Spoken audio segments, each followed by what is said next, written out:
Welcome to Table for One. I'm the narrator, and in today's video, I'll be doing a rules refresher for Earthborne Rangers. In today's video, I'll be talking about how to clear cards, what happens when you clear them, and what the heck your Ranger token does. Let's get rolling.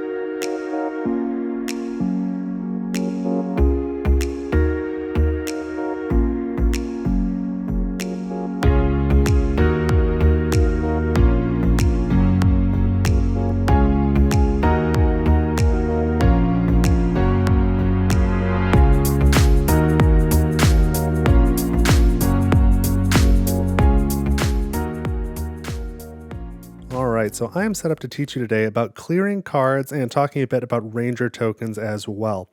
So this is part of my ongoing Earthborne Rangers rules refresher series. So if you have not watched the previous videos in this playlist, I would recommend you start at the beginning. But I think we've gotten past most of the most difficult stuff, so this video should be a bit shorter, and I'm hoping the videos going forward in this series will mostly be shorter as well. But my previous video was about taking tests and resolving challenge effects, and that was probably the biggest and most complicated. So if you've gotten past that one and you still know what's going on, this one will be fairly simple. So let's talk about clearing cards. And again, the only cards you're going to see are cards that would normally be available when you first start the game and set up your Ranger deck, or path cards that would be in the deck the very first time you play on day one. So that would be the Lone Tree Station cards along with the Woods cards. So I've got a handful of cards out here on the table.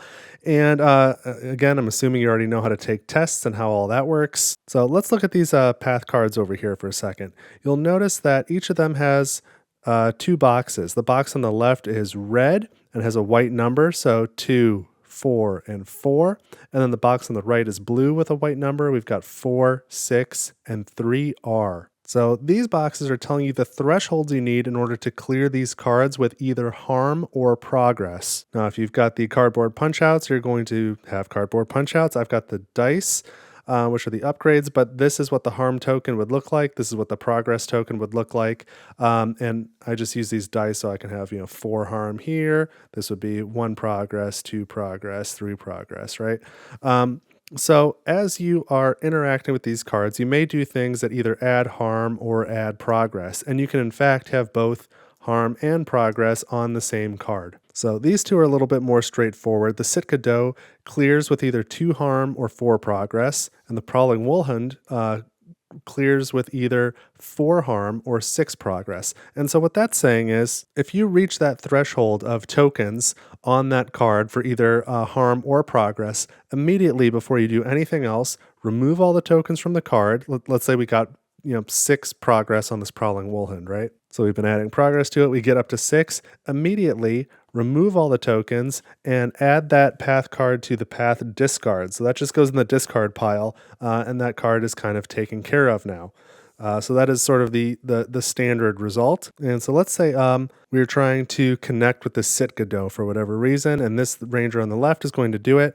That's one of the common tests. And so the threshold is the presence of the card that we're interacting with, which would be 1 here. There's nothing between us and the Sitka Doe, so we don't take any fatigue. So let's commit to Spirit Energy, which is the type of energy required for the Connect test. We're not going to add any cards to commit any approach icons. So we've got our 2 total effort. We draw 1 challenge card, and we get -1. So our total committed effort is 1, 2, -1 is 1. We needed at least 1, so we succeed at the test, and now we add progress to this being equal to our effort, which again, at the end of the day, was 1. So we add 1 progress here, right? Then these tokens go away. If we had played any cards, those go away. The cards would go into our discard pile. And then we resolve the challenge effects. And so start with this mountain effect, and we start with weather first. And this actually does have a mountain effect. This says, if this test added progress, add 1 additional progress. So from here, we would go from 1 to 2. That's great. There are no challenge effects for the location, none for missions, none along the way. We did not interact with any cards in another Rangers Within Reach, so none of those cards are active. So we go to our own Within Reach. There's nothing on the Prowling Woolhound, but the Sitka Doe says, if there is an active predator, which there is. There's a predator right here, and it's active because it's in our own within reach area. Then it says exhaust it. So we now exhaust the prowling wolfhound, and because we did everything on the left side of these double arrows, we now must resolve the right side. And that says to add harm to this being equal to that predator's presence. This predator's presence is 2, so we would add 2 harm to this Sitka doe. And look, its threshold is 2, so even though we were trying to add progress to it and did add 2 progress, we have now hit the threshold on this harm. And so that Sitka doe would be immediately discarded and we would clear the tokens. So in that example, we can see how some path cards can help you to clear other path cards. And sometimes that's something you want and sometimes that's something you don't want. So you should be aware of that before you take a test. Look at all the challenge icons and what might happen. So that's how harm and progress work. There's nothing too wild there. Now let's look at Cordo here. If Cordo takes 4 harm, we're going to clear him. But for progress, it says 3R. There's a small capital R after the number. So whenever you see that on a card, whenever you see a number followed by an R, that means per ranger. So Cordo takes 4 harm to clear if you're going to clear Cordo through harm, or if you want to do it through progress, you're going to need, in this example, we have 2 rangers playing, 6 total progress, 3 per ranger. So if you're playing true solo, then you're only going to need 3. If you're playing two-handed solo, you're going to need 6. And if you're playing, of course, with 3 or 4 rangers, then I hope at that point you are no longer playing solo, but then you're going to need 9 and 12 progress respectively. So not too complicated, but Cordo gives us another example to look at as well here, because the Prowling Wolfhound and the Sitka Doe were just kind of standard path cards. That's a lot of what you're going to find. When it clears, it goes to the path discard. But any card with this little book icon next to progress is going to tell you somewhere else on that card, when you clear this card, either through progress or through harm, and it may be situational. It may tell you just one or just the other. Turn to a certain page in the book, or a certain entry in the book, I should say. So in this case, I'm not going to open the book, but we've got the Lure of the Valley book here. So when Cordo comes into play, you read entry 44, and then when you clear Cordo, when you turn to entry 44, you're going to see if you are turning to this entry because Cordo has just entered play, read this. If you're turning to this entry because you've just cleared Cordo, if it's through progress, read this paragraph. If it is through harm, read this other paragraph. So sometimes when you clear a card, rather than just going into the discard pile, it's going to trigger some sort of story effect. And when that's the case, you'll turn to that entry in the story and you will read, again, whether you've cleared this card through harm or through progress, there'll be something specific to read. Now, the last card I want to look at here is Topside Mast, which is along the way. To clear this card through harm, it would take 6 harm. Now, to clear this card through progress, we've got the Ranger token symbol, which is unusual. We haven't seen that yet. So if you're playing with the cardboard punch-outs, you're going to have a little token of that shape that's going to be sitting here in your roll card. I have the wooden meeples, which is just an add-on extra, but they function the same way. And so what that means is to clear this card through progress, every ranger who is playing must have their ranger token on this card. That is how you clear it. And so if you get to that point, it immediately clears. And again, this is the type of card with a book entry. So we would turn to section 42.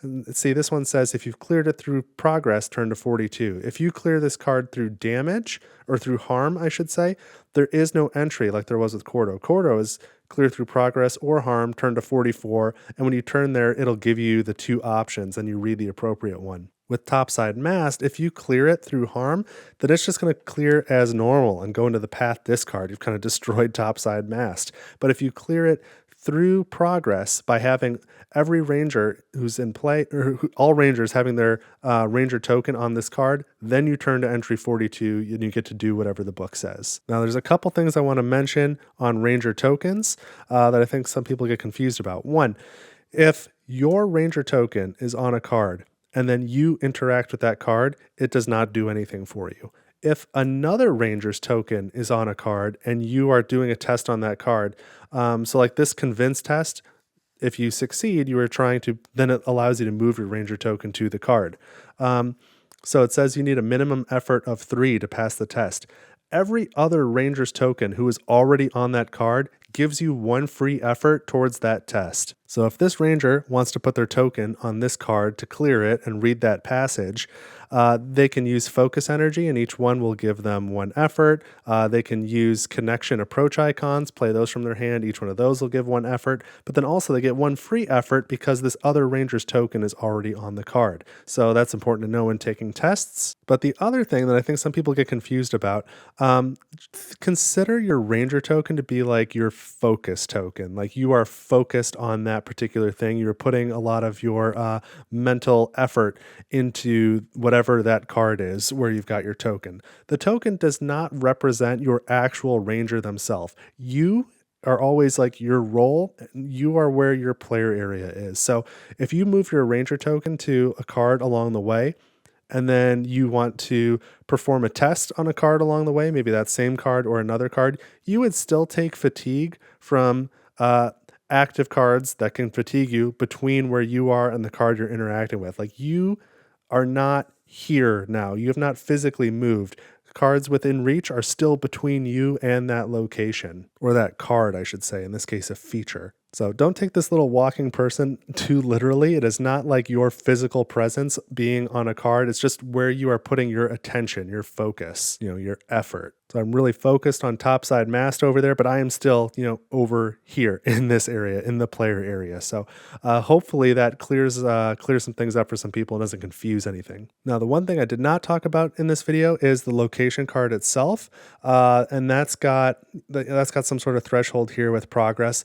That has to do with traveling, and that is his own topic. I'm going to cover that in another video. So location cards are sort of a different thing, but that gives you an idea of how typical path cards can be cleared either through harm or progress. And you'll notice some cards may have an R on it, so that means per ranger. Some may have the ranger token icon, which means all ranger tokens or all ranger token icons from all rangers must be on that card to clear it in that way. And then some special cards will also tell you to turn to the book if it is cleared in a specific way, and you will read a story paragraph and maybe get some options, and either rewards or some sort of harm will come to you depending on how you've cleared the card. So if you have questions about any of that, please let me know in the comments.